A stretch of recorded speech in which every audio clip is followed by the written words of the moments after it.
somebody's back, baby, and that's LSU baseball this Friday in the box. Opening day on Valentine's Day, and how appropriate as we learn about this team that we will fall in love with over the rest of this spring and hopefully deep into summer. And right now, it's time to welcome on one of our favorite people in the world, a man who is gracious enough to make time for us every single week, and that is LSU head baseball coach, Jay Johnson. Coach, what's up, man? How we doing today? I'm doing great. I don't think anybody's been that fired up to talk to me in a long time. I appreciate that. Well, I've missed you, to be honest. All right, I appreciate that. We've had some very good memories doing this weekly. And then even last year was awesome, man. You know, like the team itself, you stayed the course. You answered all of our questions every single week and found a way to figure that thing out and finish really, really strong. And let's start with kind of the offseason, because I cannot fathom how much work, knowing how obsessive you are, how much work you put into creating this team, right? That feels like an entire couple of jobs in and of itself. So it's kind of crazy to think, okay, so much work has been done up to this point, and now the season actually begins. Is that a little like odd to wrap your head around? Yes and no. I just try to take things as they come, and it's a new time. And when you think about why we had to put all of it together and how much of it was really because of good things. I mean, I think we've moved 23 players onto professional baseball in the last 2 years. Damn. And that has to be at the top. And a couple SEC records in there of number of draft picks for 1 year and 23, number of pitchers drafted last year. And so inevitably there was going to come a year where there was a lot of turnover.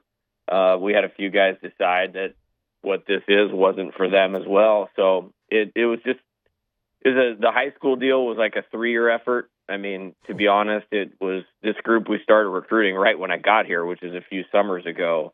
Feel great about those guys. And then when you look up with all the, attrition due to professional baseball, that we had some work to do. And so there's a little heavier lifting in the portal than we normally do.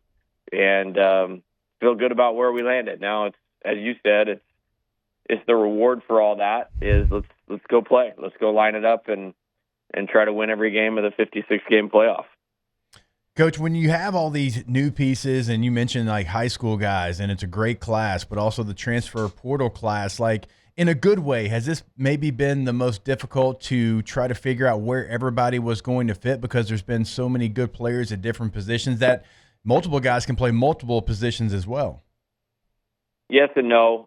Yes, and we have more than 9 capable guys. No, and I'm not quite sure why. I feel like I know this team better than I did last year's team at any point. And I think there's just a little more versatility in what guys can do. It's not as one-dimensional. One of the things that I didn't love last year is might be the only team I ever had. We definitely had power, but it felt like we had to sell out to get to it, and didn't make us as good an offensive team, where there's a lot more ways we could score with this group, and I'm looking forward to that.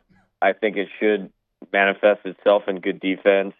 On the pitching side, there's a little to be determined, but I mean that in a good way. We kind of shaved some guys down where for one inning, it's electric, so we might see us use a lot of guys, which I like doing anyways, because I think it's good for team and whatnot. So I think there's maybe a little more to be settled on the pitching, and I don't necessarily mean that in a bad way, just that I think we can use a lot of guys, and finding where they fit first might be a little bit bigger challenge. Well, and again, it's a year where you feel like, as you're kind of alluding to there, that you have a lot of arms. It's just about what kind of slots will they end up falling into. How much then does it help, Coach, to finally, for your first time at LSU, have the same pitching coach in consecutive years? As Nate Yeski will be back, whereas everybody else, everything went so well that they kept going elsewhere. Finally getting some consistency there. Yeah, thank God. Holy cow.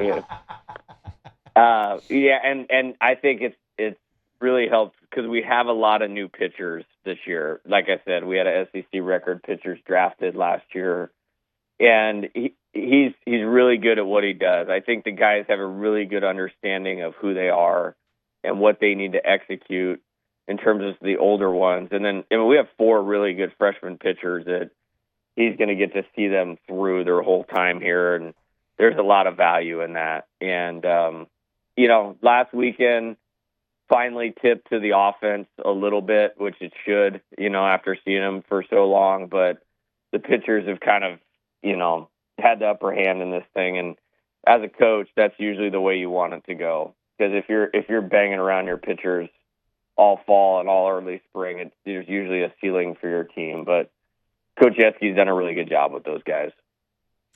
Coach, I'm always curious when you bring in very talented freshmen like you do every single year, and this might be the best class, like what are some things you look for as far as, okay, this player is going to be able to help us? Like when you see him in the fall, like is it a mentality? Is it more physical than anything? Because like in the football side of things, it's like, okay, physically you got to be able to handle this as a freshman or we can't play you right now. What are some of the things that you look for in these freshmen, and kind of when do you know that they're going to maybe be able to help you in this upcoming season? Yeah, I think sometimes you can see it in the fall, but, it's a lot better sample size, like the 4 weeks we've had here leading up to the season. If they can sustain what you saw in the fall during this time and not lose that over like a Christmas break, then you may know that you have something. And we definitely have a few that are going to help. Like I mentioned, there's 4 freshman pitchers that are going to get innings. The core group of position players, they may not all be in there right from the start, but it's a really good foundation of guys that I think are going to be great players here, and some are going to play and get some chances right away, and some are going to, be right in that kind of whatever I would call 10 to 15 group on the position player unit. But if someone goes down, I think they can step in and contribute. So it's a good group, and glad they chose LSU because they all had a lot of options.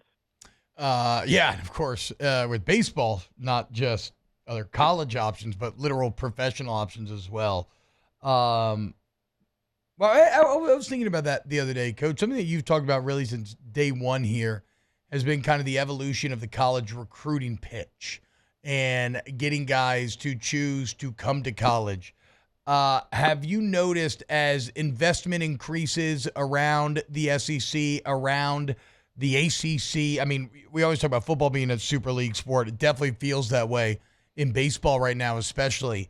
Have you noticed maybe just through looking around that players are more and more taking their talents to the college game now? I would say no, but I don't have any numbers to back that up, and I'll just tell you why. Because, we lost 4 high school guys in the draft last year. So, it's like I don't ever think about them because they're irrelevant at this point in time as far as LSU and what we're doing. But I still think the top guys are going to go. What I will tell you that the change has been, though, is definitely more seniors come back because there's just not as many spots to put them in college in professional baseball with the contraction of the major league draft and contraction of the minor leagues. And so it's made our league in particular, a really, really old league. Like you look at like Chris Stanfield, that guy has 2 full years of SEC at bats. Danny Dickinson has 600 college at bats. Luis Hernandez has 800 college at bats. So there's just older guys sticking around, and that's what I notice is the biggest change. Coach, so opening day, couple of days away. Everybody's so excited. Everybody's so excited. As the head coach, do you have any opening day superstitions, or can you maybe describe the emotions of what it's like when you step onto that field for the first time at the beginning of a new season? Yeah, your heartbeat is definitely going, and it's always exciting. I think I try to take like a pretty measured approach to it. Like you get to like 10 days ago, and your team always is just ready to play somebody else, like in their like emotional state. Where I'm sitting here going like, hey, hold on, like we got to get going, we got to keep working for like another week and a half, and so I try to stay there. And then opening day, and I heard this was actually from one of my competitors. I heard this a long time ago, like 10 years ago. And he's like, the problem with opening day is everybody's always trying to do too much, and so that's kind of become my message of like, look, as I say, guys, like trying to do too much, that's not a plan. Like that's not this is really still about execution. And, one of my strengths is mindset, I think. And so this is the first test of trying to keep them in the right mindset. So I try to keep it at that, but it is exciting. And it's really exciting here because so many people are into it, and that's awesome. Coach, I mean, opening day and opening weekend certainly is something we're all looking forward to. But as you know, if we get 6 weeks down the road, there's going to be players that have probably stood up and stood tall that weren't really maybe there for opening day. And we were talking about this, I think it was on Monday, where like at the end of the year, Jake Brown and how he was playing, then Ashton Larson kind of coming out of nowhere and really solidifying a lot of things for you. Cade Anderson at the end of the year. How fun is that as a coach to be able to see guys emerge within a season, young players, and just, I don't want to say come out of nowhere because obviously you saw the talent. There's a reason they're at LSU, but whenever you call upon them, guys that we weren't talking about in the preseason end up being some of the best players.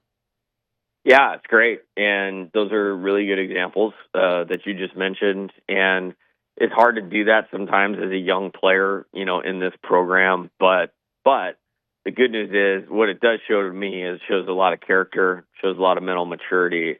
Can you stay with it when you're not necessarily just getting everything that you want? And in my opinion, we probably have 12 players in terms of how they played deserve to be in the opening day lineup. Wow.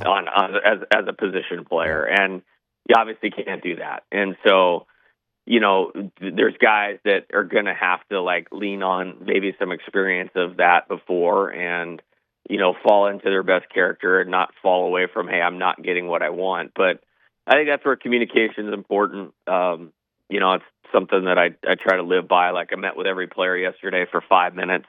So I had 40 meetings in a 5-hour period yesterday. And just try to line up hey, this is where we're starting on Friday. This is for Friday. This is where you need to be ready for Friday. And things change, some of my teams, both of my teams at Arizona that, went to Omaha, it didn't look the same at the end as it did at the beginning. And, I always give the story here, of 23, we opened at Texas A&M. We won 2 out of 3 in SEC play. Should have swept them, played good enough to sweep them. And, Cade Beloso, Braden Jobert, neither of those guys touched the field that weekend. Hayden Travinsky wasn't even on the roster. And those guys ended up being pretty important, So that's how it goes sometimes on a good team. Coach, last one for me here. I want to ask you, so a lot of times you talk about developing a young guy, developing a transfer guy, a new guy, but what about a guy like Stephen Milam where by the end of the year, he was a starter throughout the season, but by the end of the year was just playing at such an astronomical level that it's the expectation for him is going to be, well, pick up right where you left off and then get even greater. When somebody already finishes so strong and is playing so well, how do you try to carry that all the way through an off season and into a new season?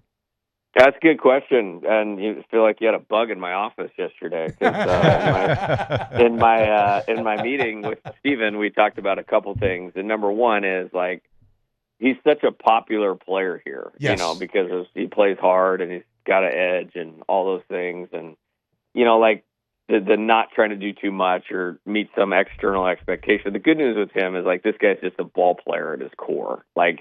He's a guy that'll get better when the game starts, kind of thing. Mm-hmm. And he's healthy now. That's probably the most important thing. Nice. Behind the scenes, when he was hitting all those homers and heroics at the end of the season, he essentially had a broken bone in his foot. What? And so he's tough. He's a baller. He's going to play shortstop for us this year, which I'm excited about. If you've been out at any of the scrimmages, the range piece is really good. His feet are really good. He's got a good clock, and I'm excited about that. I think that's going to make us better defensively, and I think he's up for it. And so excited to have him back, and and being at the forefront of this thing. And, Coach, last one for me. It wouldn't be baseball season in South Louisiana without watching the weather already here in the opening series. Yeah, what do we got? I mean, I just got a text from Jordan. I just got a text from Jordan Billingsley, our grounds guy, and that's usually, hey, let's talk about weather. So what do we got? What do you guys? Maybe you can help me out. Saturday's not looking great. Saturday's not looking great, Coach. How do you feel about an opening day doubleheader, Coach? Can I interest you in 2 games? I'll tell you what. If there's a day to play doubleheader, it's opening day. Okay, True. All right. So, true. Dive right in. Yeah, and I don't know where we're at as far as this, but if we had to move, that's probably the move we would make, just to give everybody a little bit of a heads up. Breaking news on the air, but I'm not confirming that at this point in time. Potential breaking news right there, guys. Yeah. Hell yeah, the best kind. Coach, for real, man, really just genuinely so excited. I know we've kept you very long today. Thank you so much for making time with us on such a busy week, and best of luck to you and the boys this weekend. All right, guys. Have a great day. See you soon.